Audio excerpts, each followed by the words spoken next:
the sixth trumpet. And the sixth angel sounded.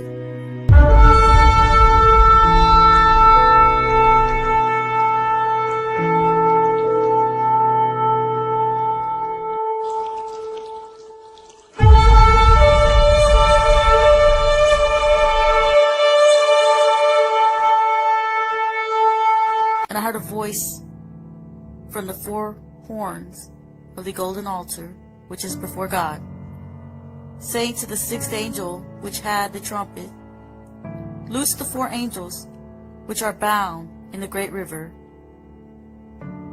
Euphrates. And the four angels were loosed, which were prepared for an hour and a day and a month and a year, for to slay the third part of men. And the number of the army of the horsemen were 200,000. And I heard the number of them.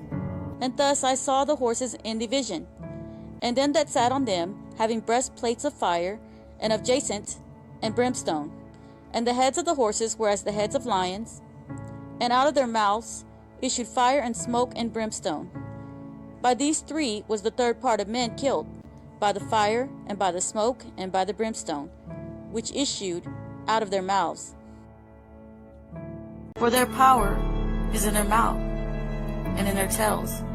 For their tails were like unto scorpions, at heads, and with them they do hurt. And the rest of the men, which were not killed by these plagues, yet repented not of the works of their hands. And they should not worship devils and idols of gold and silver, and brass and stone and of wood, which neither can see, nor hear, nor walk, neither repented they of their murders, nor of their sorceries, nor of their fornications, nor of their thefts. Revelation chapter 10, the angel and the small scroll. And I saw a mighty angel come down from heaven, clothed with a cloud, and a rainbow was upon his head. And his face was as it were the sun, and his feet as a pillar of fire. And he had in his hand a little book open. And he set his right foot upon the sea, and his left foot on the earth, and cried with a loud voice, as when a lion roared. And when he had cried, seven thunders uttered their voices.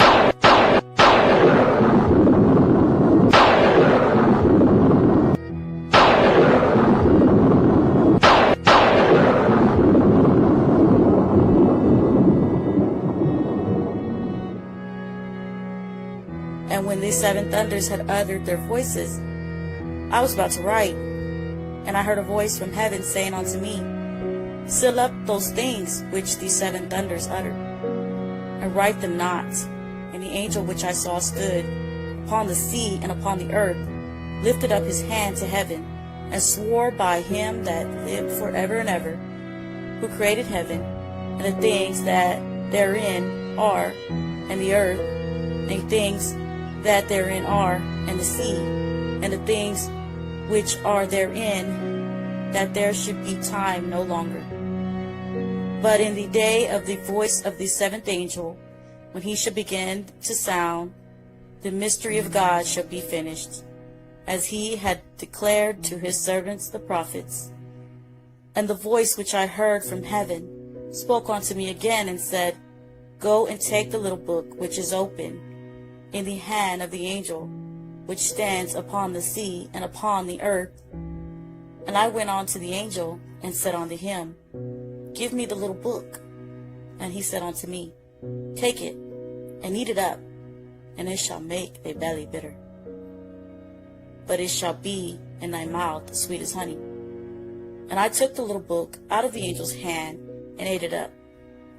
And it was in my mouth, sweet as honey. And as soon as I had eaten it, my belly was bitter. And he said unto me, Thou must prophesy again before many peoples and nations, and tongues and kings.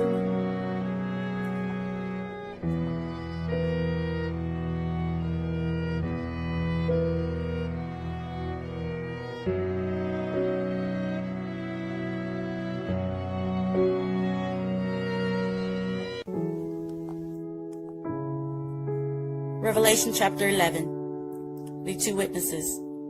And there was given me a reed like unto a rod, and the angel stood, saying, Rise and measure the temple of God, and the altar, and them that worship therein. But the court which is without the temple leave out, and measure it not. For it is given unto the Gentiles, and the holy city shall they tread under foot 42 months. And I will give power unto my two witnesses, and they shall prophesy 1,260 days, clothed in sackcloth. These are the two olive trees, and the two candlesticks standing before God of the earth. And if any man will hurt them, fire proceeds out of their mouth and devours their enemies. And if any man will hurt them, he must in his manner be killed. These have power to shut heaven, that it rain not in the days of their prophecy, and have power over waters to turn them to blood, and to smite the earth with a plague as often as they will. The two witnesses killed and raised.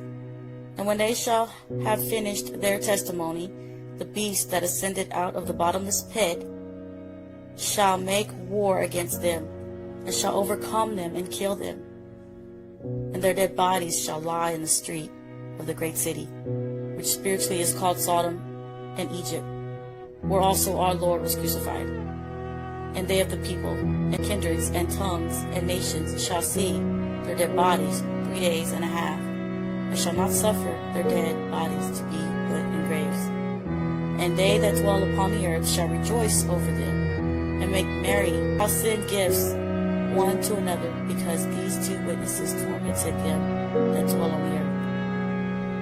And after 3 days and a half, the Spirit of life from God entered into them, and they stood upon their feet. And great fear fell upon them which saw them. And they heard a great voice from heaven saying unto them, Come up here. And they shall ascend up to heaven in a cloud, and their enemies beheld them. In the same hour was there a great earthquake, and the 10th part of the city fell. And in the earthquake were slain of men 7,000. And the remnant were affrighted, and gave their glory to the God of heaven. The second woe was past, and behold, the third woe